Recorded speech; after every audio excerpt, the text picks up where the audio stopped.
সেখানে গিয়ে বলেছেন নো ট্রিটমেন্ট নো রিলিজ। এই জুলাই আগস্টের গণ অভ্যুত্থান চলাকালে আমাদের যে সমস্ত সন্তানেরা শহীদ হয়েছে তাদের মৃতদেহ কোনো সুরতহাল করা হয়নি প্রশাসনের চাপে, কোনো পোস্টমর্টেম করতে দেওয়া হয়নি, পোস্টমর্টেমের রিপোর্টও নেই। ইভেন যারা গুলিবিদ্ধ অবস্থায় হসপিটালে নেওয়া হয়েছে এবং তার মধ্যেই তারা শাহাদাত বরণ করেছেন তাদের ব্যাপারে বলা হয়েছে যে তাদের ডেথ সার্টিফিকেটে যে গুলিতে মারা গেছে এই কথাটাও লিখতে তারা অনেক সময় লিখেনি এবং তারা বাধ্য করেছে যাতে অন্য কোনো কারণ লেখা হয়।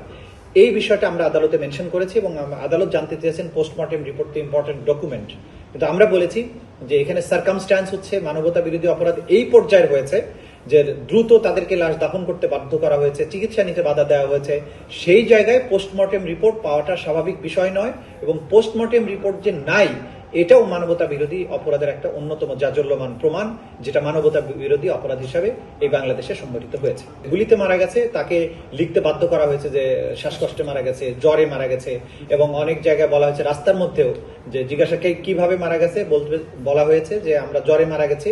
তারা যে আন্দোলনের শহীদ এই কথাটা বললে রাস্তায় রাস্তায় পুলিশ তাদের পরিবারবর্গের উপরে হামলা করেছে, আক্রমণ করেছে। এই কারণে এই যে টোটাল জিনিসটা সার্কামস্ট্যান্স এইটাই প্রমাণ করে যে কতটা নিষ্ঠুরতার সাথে জুলাই আগস্টে এই হত্যাকাণ্ডগুলো পরিচালিত হয়েছিল।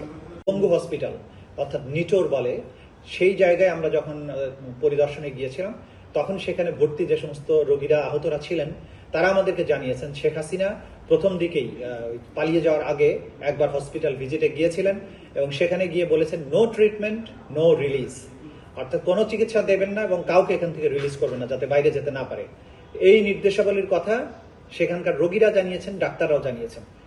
সেই তথ্য প্রমাণাদি আমাদের কাছে আছে, যেটা আজকে আদালত জিজ্ঞাসা করেছিলেন সেগুলো আমি জানিয়েছি আদালতকে।